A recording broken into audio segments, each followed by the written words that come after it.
இதை செஞ்சீங்கன்னா சொந்த வீட்டுக்காரவங்க வாடகை வீட்டுக்கு வருவாங்க. வாடகை வீட்டில் இருக்கிறவங்க நடுத்தெருவில் நிற்பாங்க. இது நான் எச்சரிக்கையான ஒரு பதிவாக சொல்கிறேன். யார் என்ன சொன்னாலும் அதை நம்பிடுறதா? 10,000 கொடுத்தீங்கன்னா உங்கள் வாழ்க்கையே மாத்துறேன்னு சொல்கிறவங்க முன்னாடி அடிப்பணிஞ்சு நிற்கிறீங்களே, கொஞ்சமாவது யோசிக்க மாட்டீங்களா? உங்கள் பலகீனத்தை ஒருத்தன் தனக்கு சாதகமாக பயன்படுத்தி அவன் சிறப்பாக வாழ்ந்துட்டு இருக்கான். ஆனால் நீங்களோ எங்கே நிற்கிறீங்கன்னு யோசிச்சு பாருங்க. யார் யாரெல்லாம் உங்களை ஏமாத்துறாங்களோ அவங்களுக்கு நல்ல ஒரு பதிலை கடவுள் சொல்லுவார், அது வேற விஷயம். ஆனால் ஏமாந்த உங்களுக்கு கடவுள்கிட்டையும் நீங்கள் பதில் சொல்லணும், உங்ககிட்டையும் நீங்கள் பதில் சொல்லணும், இந்த பிரபஞ்சத்துக்கிட்டையும் நீங்கள் பதில் சொல்லணும். ஸோ கண்ணை மூடி கீழே குதி அப்படின்னா நீங்கள் குதிக்கிறவர்களாக இருக்கிற வரைக்கும் உங்களுக்கு எந்த நல்லதும் நடக்காமல் தான் போகும். ஸோ நல்லது நடக்கணுமா? ஒரே ஒரு விஷயந்தான், இதுதான், வேறு வழியே இல்லை. ஒரே ஒரு பாதை, ஒரே ஒரு வழி. இந்த வழியை தாண்டி எந்த வழியில் உங்களை யார் கூட்டு போனாலும் உங்களை பலி கொடுக்க போகிறாங்கன்னு நினச்சிக்கோங்க.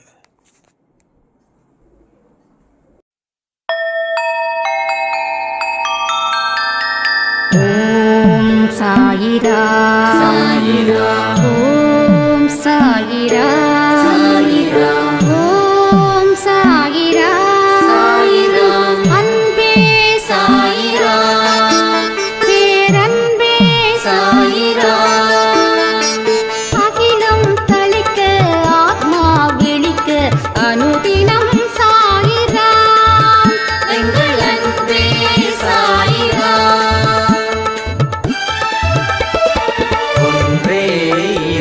ஒன்றே பூமிக்கென்றும் சாயிரா, சரணம் சாயிரா, நன்றே செய்து வாழ்வோம், நாம் ஒன்றே செய்து வாழ்வோம், அன்பே சாயிரா.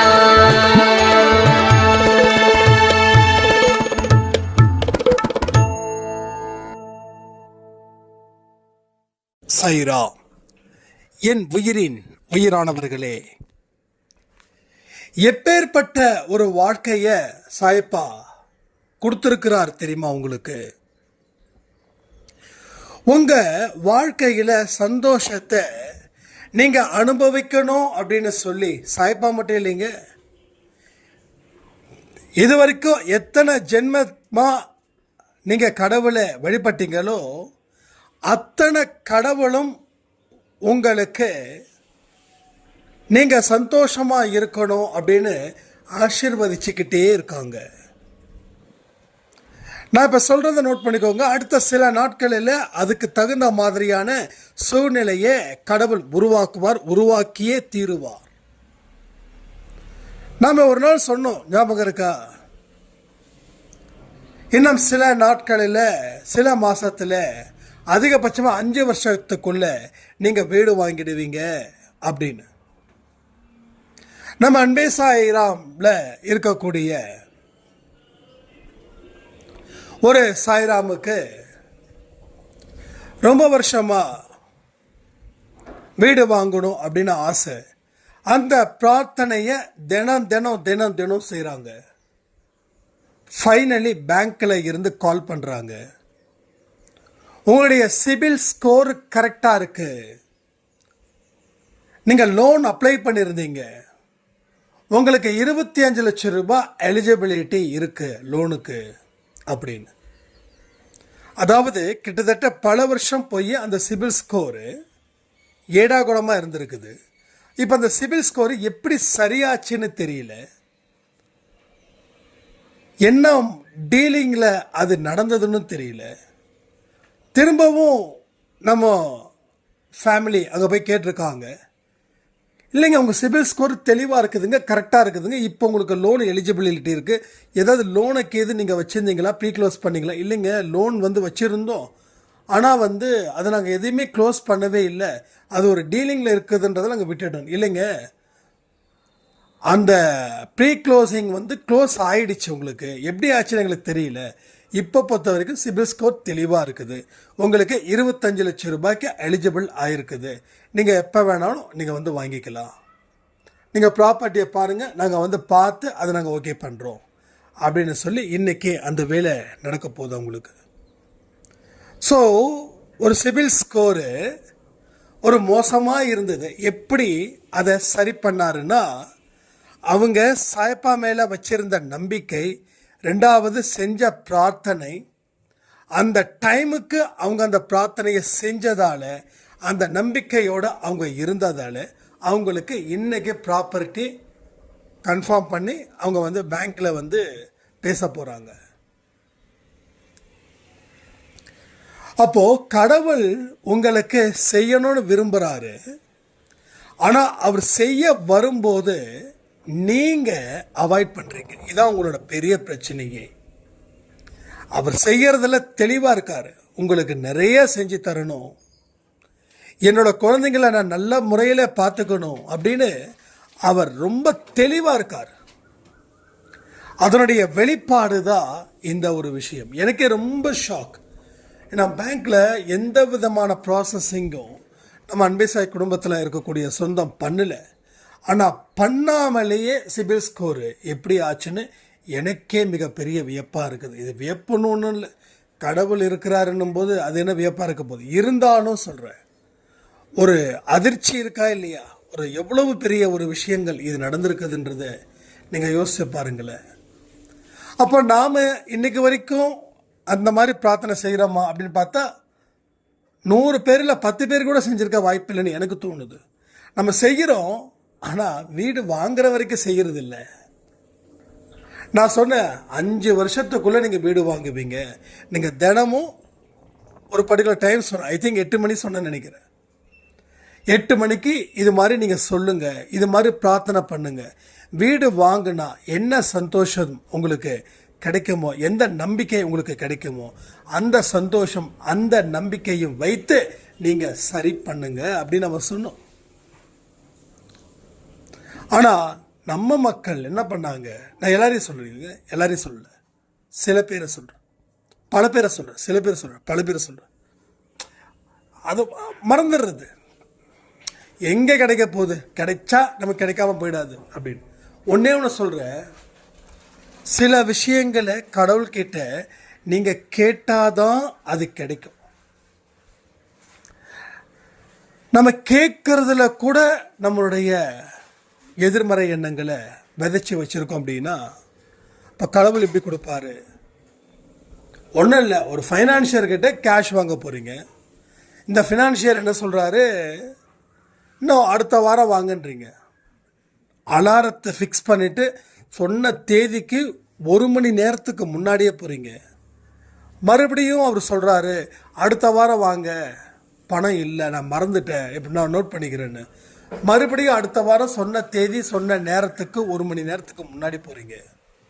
மறுபடியும் இப்படி ஒவ்வொரு வாரமும் உங்களை வர சொல்லி 5 மாதம் கழிச்சு கொடுக்குறாரு. ஆனால் நீங்கள் ஒவ்வொரு தடவையும் அவர் சொன்ன தேதியில் சொன்ன நேரத்துக்கு 1 மணி நேரத்துக்கு முன்னாடி நீங்கள் போய் கேட்குறீங்க. ஆனால் அதை கடவுள்கிட்ட காட்ட மாட்டேறீங்க. இதான் உங்களுடைய பெரிய பிரச்சனை. அதை கடவுள்கிட்ட காட்டுறதே இல்லை. ஆனால் மனுஷங்கிட்ட நம்ம பயபக்தியாக இருக்கோம், ஆனால் கடவுள்கிட்ட ஒதுக்குறோம்.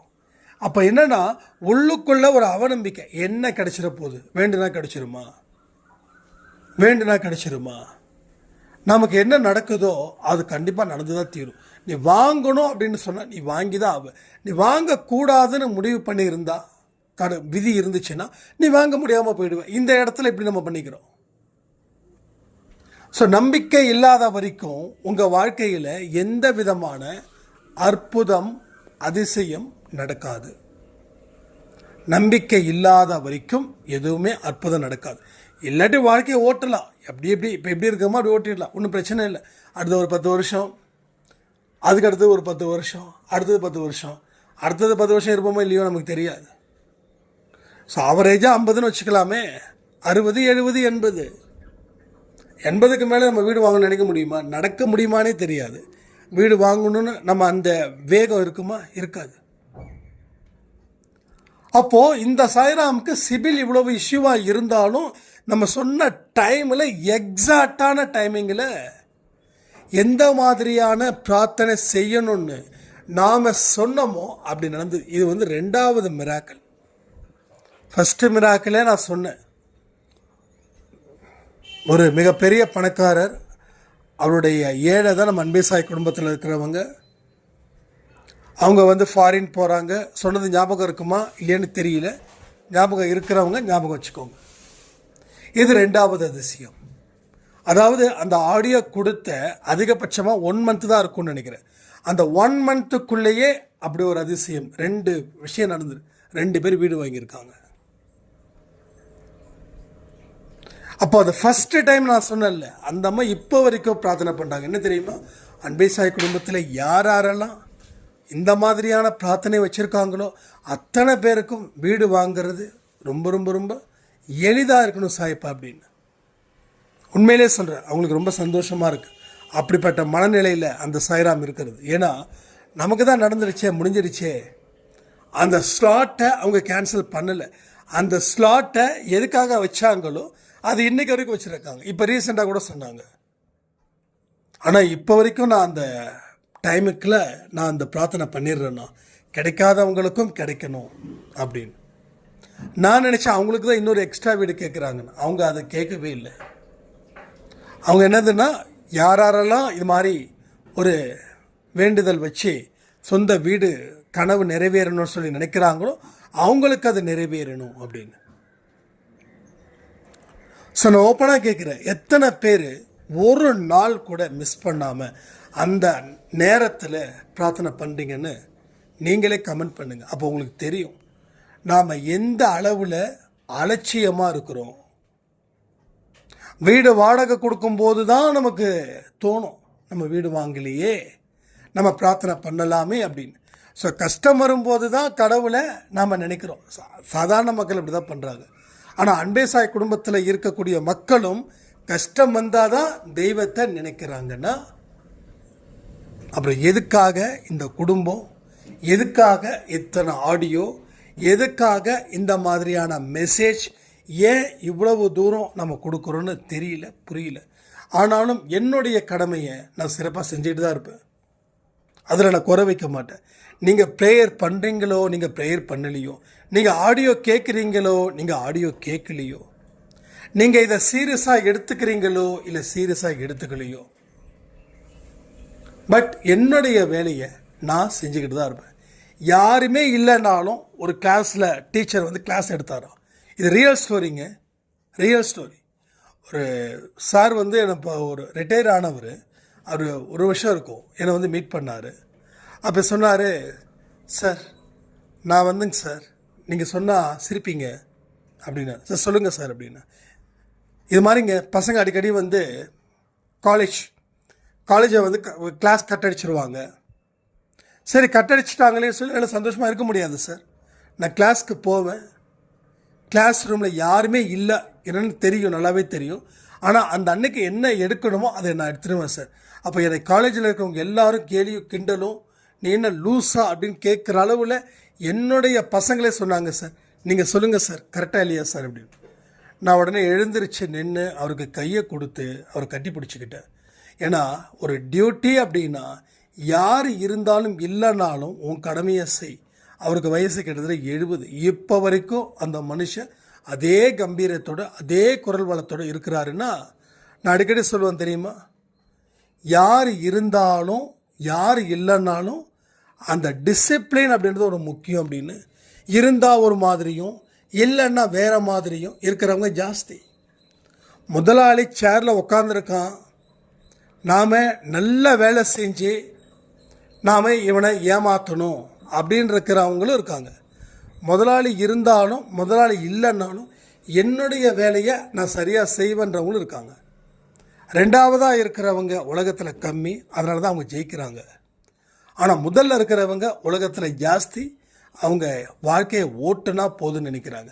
கடைசி வரைக்கும் அவங்கள கடவுள் எந்த இடத்துலையும் ஒரு உயர்ந்த இடத்துக்கு கொண்டு போக முடியல. ஏன்னா உயர்ந்த இடத்துக்கு அவங்கள அழைச்சிட்டு போகாதப்போ கடவுளால் எப்படி அழைச்சிட்டு போக முடியும்? ஸோ இது மாதிரி பல விஷயங்கள் இங்கே தொடர்ந்து நடக்குது. எல்லா விஷயங்களையும் நாம் யோசித்து தானே முடிவு பண்ண முடியும்.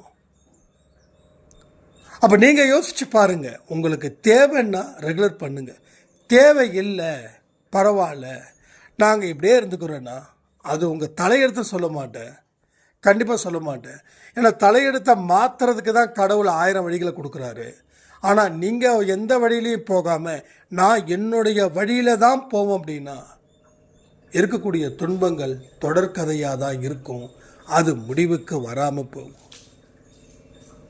நல்லதை சொன்னால் ஏற்றுக்கக்கூடிய மனநிலை யாருக்கும் இல்லை. நீ என்ன சொல்கிறது, நான் என்ன கேட்குறது, இது எனக்கும் பொருந்தும் உங்களுக்கும் பொருந்தும். சின்ன வயசுலேருந்தே வந்தது, அது ரத்தத்திலே ஊர்னது, அதை வெளியில் கொண்டு வரவே முடியல. எத்தனையோ பேர் இப்போ வரைக்குமே அன்பேசாய் குடும்பத்தில் நிறைய பேர் அந்த துன்ப கதையோடு தான் பேசுவாங்க. ஆனால் சொல்லக்கூடிய எந்த விஷயத்தையும் காது கொடுத்து கேட்கவே மாட்டாங்க. இப்போ கேட்காதவங்களுக்கு என்ன பண்ண முடியும்? காதுக்குள்ளே நம்ம சொல்ல முடியுமா? சொல்ல முடியாது இல்லையா? கேட்குறதும் கேட்காததும் அவரவர்களுடைய இஷ்டம். ஆனால் வாழ்க்கையை அடுத்த நிலைமைக்கு கொண்டு போகணும்னு நீங்கள் முடிவு பண்ணீங்க அப்படின்னா அதற்கு உண்டான பயிற்சியோ, அதற்கு உண்டான பிரார்த்தனையோ, அதற்கு உண்டான முயற்சியோ, அதற்கு உண்டான உழைப்போ, அதற்கு உண்டான நேரத்தையோ நீங்கள் ஒதுக்கலை அப்படின்னா எதுவுமே முடியாது. அதை எடுத்தவுடனே சொன்னேன், நீங்கள் எந்த அளவுக்கு நேர்மையாக இருக்கீங்களோ கடவுள்கிட்ட, நீங்கள் எந்த அளவுக்கு நேர்மையாக இருக்கீங்களோ அந்த அளவுக்கு உங்கள் வாழ்க்கையை கடவுள் உயர்த்தி நிற்பார். என்ன சொல்லணும்னா, அன்பேசாய் குடும்பத்துக்கு எவ்வளோ நேர்மையாக இருக்கீங்களோ உங்களுடைய குடும்பம் மிகப்பெரிய இடத்துல கடவுள் கொண்டு போய் சேர்ப்பார். அதனால அன்பேசாய் குடும்பத்தில் நேர்மை அப்படின்னு கேட்குறீங்களா?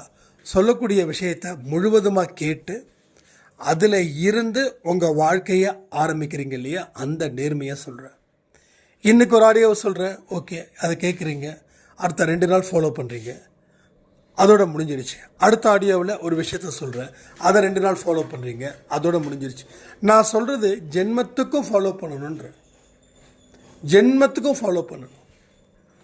எதுவுமே புதுசு கிடையாது. இருக்கிற விஷயத்தை நாம் இன்னும் தெளிவுபடுத்தி ஒரு விழிப்புணர்வோடு செய்கிறோம். சமைக்கிறது 2 வகையில் சமைக்கலாம். ஒன்று, வேறு வழி இல்லாமல் 2 வெங்காயத்தை 2 தக்காளியை அரிஞ்சு ஏதோ இந்த சனியனுக்கு செஞ்சு போடணுமே அப்படின்னு நினச்சி செஞ்சு போடுறவங்களும் இருக்காங்க. ஆனால் எங்கள் வீட்டில் இருக்கிறவங்களுக்கு நல்லபடியாக அன்போட அக்கறையோட செஞ்சு போடணும், அவங்க சந்தோஷமாக சாப்பிடணும் அப்படின்னு நினைக்கிறவங்களும் இருக்காங்க. ஆனால் ஒரே காய் தான், ஒரே எண்ணெய் தான், ஒரே அரிசி தான், ஆனால் டேஸ்ட்டை மட்டும் டிஃப்ரெண்ட். ஏன் மாறுதுன்னா, இந்த மாயாஜாலத்தை நீங்கள் புரிஞ்சுக்கணும். விழிப்புணர்வோட, கவனத்தோட, ஆர்வத்தோட செய்யக்கூடிய எல்லா விஷயங்களும் நன்றாகவே இருக்கும். புரியுதுங்களா உங்களுக்கு? நான் கூட காயத்ரிகிட்ட சொல்கிறது ஒன்று தான், எதையுமே சலிப்பாக செய்யாத. அப்படி சலிப்பாக செய்கிற மாதிரி இருந்தால் எந்த காரணத்தை கொண்டும் வற்புறுத்தி அதை செய்ய வேண்டாம். அதுக்கு பேசாமல் ஒரு டம்ளர் பால் கொடுத்தா கூட சந்தோஷம் அப்படின்னு. ஏன்னா எல்லாருக்கிட்டையும் சொல்லணும்ல. ஆர்வத்தோடு செய்யும்போது எல்லாமே சிறப்பாக இருக்கும். ஆனால் வெறுப்பாக செய்யும்போது எல்லாமே வெறுப்பாக மாறிடும். ஏன்னா அவங்க கொடுக்கறத தான் நாம் சாப்பிட்றோம். அவங்க எந்த எண்ணத்தில் அதை கொடுக்குறாங்களோ அந்த எண்ணத்தை தான் அவங்கக்கிட்ட நான் வெளிப்படுத்த முடியும். அவங்க ஏதோ ரொம்ப சைகையில் பேசிகிட்டு இருக்காங்க, என்ன பேசுகிறாங்கன்னு தெரியல. ஸோ இப்போ அப்படிலாம் இல்லை, நான் ஜென்ரலாக பொதுவாக சொல்கிறேன். எல்லா வீட்லேயுமே அந்த பிரச்சனைகள் இருக்குது. எல்லாருக்கும் இங்கே நடக்கிறதால எல்லாருக்கும் நடக்கும், அதை வச்சு தான் சொல்கிறேன். ஸோ ஆர்வத்தோடு நீங்கள் செய்து கொடுக்கக்கூடிய ஒவ்வொன்றுமே கடவுளுக்கு செய்கிற தொண்டு போல் நினச்சிக்கோங்க. அது எந்த வேலையாக இருக்கட்டும், அதுதான் ஒழுக்கம் அப்படின்றது. இல்லாமல் இருக்கும்போதும் நீ எப்படி நேர்மையாக இருக்கிறன்றது கடவுள் கண்காணிச்சுக்கிட்டு இருக்கிறாரு. அதற்கு தகுந்த தண்டனை உனக்கு வந்துடும். நீ எங்கேயாவது மனசில் ஒன்றை வச்சுக்கிட்டு ஒன்று பேசுன அப்படின்னா அதற்குரிய தண்டனையை கடவுள் நிச்சயமாக கொடுத்தே தீருவார். அதில் எந்த மாற்றமும் இல்லை. அந்த மாதிரியான எல்லா கடமைகளையும் நீங்கள் செய்யும்போது தான் உங்கள் வாழ்க்கையில் நீங்கள் எதிர்பார்த்த வாழ்க்கை உங்களுக்கு நடக்கும். இல்லைன்னா ஒன்றுமே நடக்காது. ஏன்னா இது திரும்ப திரும்ப திரும்ப சொல்லி சொல்லி எனக்கும் போர் அடிச்சிருச்சுங்க. ஏன்னா அடுத்தது போகலாம் நம்ம நினைக்கிறோம், அதுக்கு நீங்கள் வழியே விட மாட்டேன்றீங்க. இல்லை நீ இன்னும் சொல்லு இன்னும் சொல்லு இன்னும் சொல்லு, நான் என்ன தான் சொல்கிறது? அடுத்தடுத்த ஸ்டேஜுக்கு போனால் தான் அடுத்தடுத்த எக்ஸ்பெரிமெண்ட் நம்ம பண்ண முடியும். பட் இதே இடத்துல இப்படியே உட்காந்துட்டு இருந்தோன்னா என்ன பண்ண முடியும்? ஸோ கொஞ்சம் தான் டெவலப் ஆகும். அதாவது வந்து ஆம வேகம்னு சொல்லுவோம், அதோட கம்மியாக தான் இருக்குது. ஒரு சாயிராம் சொல்கிறாங்க, அப்படியே அழுது சொல்கிறாங்க, தம்பி என்னால் முடியலப்பா பிரச்சனை அப்படின்னு. நான் திருப்பி அன்பே சாயிடு கேட்குறீங்கன்னா, அதுக்கு கேட்டு ரொம்ப நாள் ஆச்சுப்பான்றேங்க. இப்போ ரொம்ப நாள் ஆச்சுன்னா அப்புறம் நான் என்ன பண்ண முடியும்? நீங்கள் சொல்லுங்களேன். நானே உங்ககிட்ட நியாயமாக கேட்குறேன். நான் புலம்புறேன்னு நினைக்க வேண்டாம், நான் புலம்பக்கூடிய ஆள் இல்லை. நம்ம அன்பே சாய் குடும்பத்தில் எல்லாரும் சந்தோஷமாக ஹாப்பியாக இருக்கணும்னு நான் நினைக்கிறேன். இதை நீங்கள் நம்புறீங்க தானே? அப்போது யாருக்கும் எந்த விதமான தோல்வியும் அவமானமும் இனி வரக்கூடாது. இனி அவங்களுக்கு சேர வேண்டியது எல்லாமே வெற்றி செய்திகளாக இருக்கணும் அப்படின்ற நம்பிக்கையோடு தான் நான் ஆடியோவை கொடுக்குறேன். அப்போது திடீர்னு ஒரு குரல், அதாவது அன்பே சாயில இருக்கிறவங்க தான், புதுசாக இருக்கிறவங்கள நான் இது பண்ணவே இல்லை. புதுசாக இருக்கிறவங்கள பற்றி நான் எதையும் பேசலை. இவங்கெல்லாம் வந்து கிட்டத்தட்ட வந்து 1 வருஷமாக இருக்கிறவங்க அன்பே சாயில.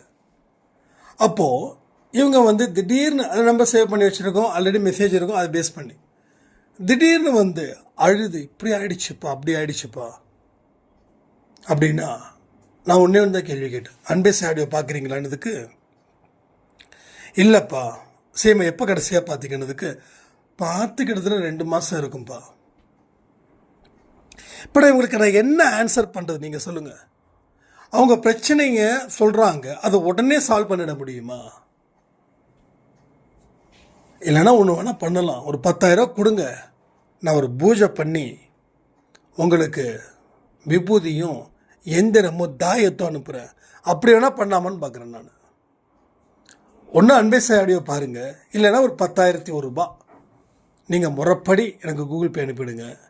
நான் வந்து முறைப்படி எல்லாத்தையும் நல்ல ஒரு சிறப்பான ஒரு பூஜையை பண்ணி உங்களுக்கு நான் அனுப்பிடுறேன். எனக்கு ஒன்றும் பிரச்சனையே இல்லை. 10 ரூபாய்க்கு வந்து ஒரு தாயத்து கிடைக்கும், தகடு ஒரு 10 ரூபா 20 ரூபா ஆச்சு. விபூதி நம்மக்கிட்ட நிறைய இருக்குது. ஏதாவது ஒரு மஞ்சள் துணி, இதுதான் நான் பூஜை பண்ண துணி, 4 இடத்துல குங்குமம், ஒரு எலுமிச்சம்பழம். அதிகபட்சமாகவே எனக்கு செலவு எவ்வளோ வரும்? ஒரு 500 ரூபா ஆகுமா? கொரியர் சார்ஜ் ஒரு 200 ரூபா ஆகுமா? 1000 ரூபா ஆகுதுங்க. நான் பாட்டுக்கு 10,000 ரூபா கல்லாப்பட்டியில் போட்டு நம்ம ஜம்முன்னு உட்காரலாமா உட்கார முடியாதா? நீங்கள் சொல்லுங்கள், உட்காராமல் உட்கார முடியாதா? ஒரு 5 கஸ்டமர், நான் வந்து ஜோக்காக தான் சொல்கிறேன், ஒரு மாதத்துக்கு 5 கஸ்டமர் பார்த்தா போதும். 10 × 5 50,000 ரூபாய் ஆச்சு. இப்படி இல்லாமல் வந்து நம்ம பொழப்பு நடத்துகிறோம் சொல்லுங்கள். அப்போ நம்ம ஒத்த பைசா கூட செலவு பண்ணாமல் நீங்கள் கொடுக்குற சாப்பாடு டொனேஷனுக்கு யாராவது எனக்கு கூகுள் பே பண்ணிங்க அப்படின்னா அதை வந்து நாம் அன்பே சாய் அக்கௌண்ட்டில் வச்சுருந்து அப்பப்போ யாருக்கு உண்மையாக உதவி செய்யணுமோ அவங்களுக்கு உதவி செய்கிறோம். அது உங்கள் விருப்பத்தின்படி தான். சில பேர் 70 ரூபா அனுப்புவாங்க, சில பேர் 500 ரூபா அனுப்புவாங்க. அப்போ யாருக்கு போய் சேரணுமோ அவங்களுக்கு நீங்கள் அனுப்புறீங்கிறதுக்காக ஐயோ அதை கொடுத்தே ஆகணும்னு சொல்லி உதவி தேவைப்படாதவங்களுக்கெல்லாம் நான் கொடுக்க முடியாது, அது ரொம்ப தப்பாயிடும். யாருக்கு உண்மையிலே உதவி தேவைப்படுதோ அதுதான் நம்ம பண்ணுறோம்.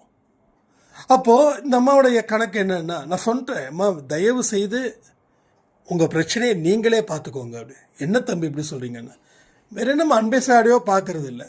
அதில் பார்த்தா நம்ம சொல்லக்கூடிய பயிற்சியோ பிரார்த்தனையோ ஏதாவது ஒன்று வந்திருக்கும், அதை நீங்கள் சரி பண்ணியிருக்கலாம். நீங்கள் எதையுமே பார்க்காம வாழ்க்கையில் பிரச்சனை வருதுன்னா அப்போ நீங்கள் வந்து ஒரு 10,000 இப்படி தான் சொன்னேன், 10,000 கொடுங்க, நான் தாயத்தில் அனுப்பி வைக்கிறேன், வீட்டுக்கு முன்னாடி வீட்டுக்கு பின்னாடியும் நீங்கள் தொங்க விடுங்க. ஒரு 9 வாரம் வெள்ளிக்கிழமைக்கு தீபாரதனை காட்டுங்க அப்படின்னு. ஏன்னா இப்படி தான் பேச முடியுது, வேறு என்ன பண்ண முடியும்? அதுக்கு நான் காசு வாங்கிட்டேன்னு சொல்ல முடியும். அந்த மாதிரி மோசமான இதெல்லாம் நம்மளாம் இல்லை. ஏன்னா அந்த மூட நம்பிக்கையே எதிர்த்து நிற்கிறோம். பெரியார் மாதிரியும் இருக்கிறோம், ராஜாஜி மாதிரியும் இருக்கும். அதுதான் நம்மளுடைய கோட்பாடு. ஏன் அரசியல்வாதிகளுக்கு தான் கோட்பாடு இருக்கணுமா, கொள்கை இருக்கணுமா? அன்பே சாய்க்கு இருக்கக்கூடாதா? மூட நம்பிக்கையை சத்தியமாக நம்ம எதிர்க்கிறோம். சத்தியமாக இது இருக்கிறோம். சாமி இல்லாதவன் கூட நல்லபடியாக இருக்கிறான். சாமி இருக்கிறவன் சொல்கிறதான் 1000 ஐக்கத்தனம் பண்ணுறான். நம்ம அந்த இடத்துல இல்லை. நாம் ப்ராக்டிக்கலாக பேசுகிறோம். சாய்ப்படமுக்கு கூட இருக்கிறாங்க. அவர் சொல்லக்கூடிய வழிமுறைகள் என்னவோ அதை மட்டும்தான் இங்கே செய்கிறோம். வேறு எதையுமே செய்யவே இல்லை. சச்சரத்தில் போய் பாருங்கள், புரட்டி பாருங்கள். அதில் சொல்லக்கூடிய விஷயங்களும் நாம் பேசக்கூடிய விஷயங்களும் ஒன்றா தான் இருக்கும். அப்பா என்ன சொல்கிறாரோ அதான் புள்ள செய்வான். அப்படி புள்ள அப்படி செஞ்சால் தான் அப்பாவுக்கு பெருமை. அப்படி அப்பா என்ன சொல்கிறாரோ புள்ள செய்கிறது தான் பிள்ளைக்கும் பெருமை. ஸோ நான் அவருடைய பிள்ளையாக இருக்கிறேன். அந்த மாதிரி இந்த மாதிரி உன்னை ஏமாற்றுதல், இந்த 10,000 கொடு, 20,000 கொடு, 5,000 கொடு, 5 பவுன் நகையை செஞ்சு போடு, உன் பிரச்சனை தீர்ந்துடும் அப்படின்ற ஒரு ஈனத்தனமான மனுஷங்க நாம் இல்லை. நாம் அந்த இடத்துக்கு போகவும் இல்லை. அது எத்தனையோ பேர் செய்கிறாங்க. அது நமக்கு அவசியமும் இல்லை. நாம் மனரீதியாக ஒரு மாற்றத்தை ஏற்படுத்தத்தான் இந்த அன்பி சாய். மனப்பூர்வமாக நீங்கள் செய்யக்கூடிய செயல்களில் அந்த இறைவனை காண முடியும். இந்த 2 வீடு எப்படி கிடச்சிது? அவங்க என்ன கோயிலுக்கு போனாங்க, எனக்கு 10,000 அனுப்பி வச்சாங்களே வீடு வாங்கணும் நீங்கள் செஞ்சு கொடுங்கன்னு. ஒத்த பைசா நம்ம கேட்கல, ஒத்த பைசா கேட்கல. அப்படி கேட்கக்கூடிய ஆட்களும் இல்லை நம்ம. அதுதான் திரும்ப திரும்ப சொல்கிறேன். ஸோ இன்னமுமா நீங்கள் மாறல, இன்னமுமா. அதே ஒரு இன்னொரு சாரம் சொன்னாங்க, என்ன பூஜை பண்ணாலும் சொல்லுங்கள், நாங்கள் பூஜைக்கு உண்டான காசு அனுப்பி வச்சிடுறோம், இல்லை நீங்களே எங்கள் வீட்டுக்கு வந்து பூஜை பண்ணுங்கன்னு. நான் தான் சொன்னேன், நான் சாமியாரோ இல்லை அப்படியோ கிடையாது. நான் எனக்கு 2 கண்ணு, ஒன்று ஆன்மீகம், இன்னொன்று பிஸ்னஸ்ஸு. என்னோடய பிஸ்னஸ் கூட நான் நேர்மையாக இருப்பேன்னு நினைப்பேன். அதனால் நான் அதை பண்ணி இதை பண்ணி அதெல்லாம் பண்ணுறதுலாம் இல்லை. ஏன்னா யாகம் வளர்க்குறவங்கெல்லாம் கரெக்டு. அவங்களாம் ஏதோ மன திருப்திக்காக அவங்களாம் அந்த சாஸ்திரம் தெரிஞ்சவங்க. அதெல்லாம் அதை நீங்கள் பண்ணுங்கள். அது பண்ணும்போது கூட உங்கள் மனசில் நம்பிக்கை இருந்தால் தான் அந்த யாகம் கூட உங்களுக்கு ஒரு வெற்றிகரமான ஒரு வாழ்க்கையை கொடுக்கும். அது நம்பிக்கை இல்லாமல் பண்ணிங்கன்னா அதுவும் புஷ்ஷுன்னு ஆகிடும். எப்படி புகையாக போகுதோ அது மாதிரி ஆகிடும். அது ஒரு சாங்கியம், ஒரு சம்பிரதாயம், ஒரு மன திருப்தி. அதை நீங்கள் பண்ணுங்கள். ஆனால் தயவு செய்து இப்படிலாம் இல்லை, நாங்கள் அப்படிலாம் பட்ட ஆள்லாம் இல்லை அப்படின்னு. ஏன்னா எல்லாருக்குமே ஒரு ஷார்ட்கட் மெத்தடை தேவைப்படுது. அதாவது எல்லாமே மிடில் கிளாஸ் தான். கடனை வாங்கியாவது, வட்டிக்கு கடனை வாங்கியாவது இந்த பூஜைகளை செஞ்சிடலாம். இந்த பூஜை செஞ்சால் நல்லது நடக்குதுன்றாங்க. அதை வச்சு இந்த கடனை அடிச்சிடலாம். பெரிய பெரிய கடனை கூட அடிச்சிடலாம். எத்தனையோ சில குடும்பங்கள் பல குடும்பங்கள் இந்த பூஜையும் பரிகாரமும் செஞ்சு சொந்த வீட்டில் இருக்கிறவங்க வாடகை வீட்டுக்கு வந்துட்டாங்க. வாடகை வீட்டில் இருக்கிறவங்க நடுத்தருக்கு வந்துட்டாங்க. சத்தியமான உண்மை. நீங்கள் திரும்ப திரும்ப திரும்ப இதில் போய் விழுந்தீங்கன்னா உங்களை காப்பாற்ற யாராலையும் முடியாதுங்க. அதனால தான் சொல்கிறேன், எல்லா விஷயத்தையும் யோசித்து நிதானித்து பண்ணுங்க. இல்லைன்னா ரொம்ப ரொம்ப கஷ்டம் சொல்லி இந்த பதிவை நான் முடிக்கிறேன். ஜெய் சாய்ரா.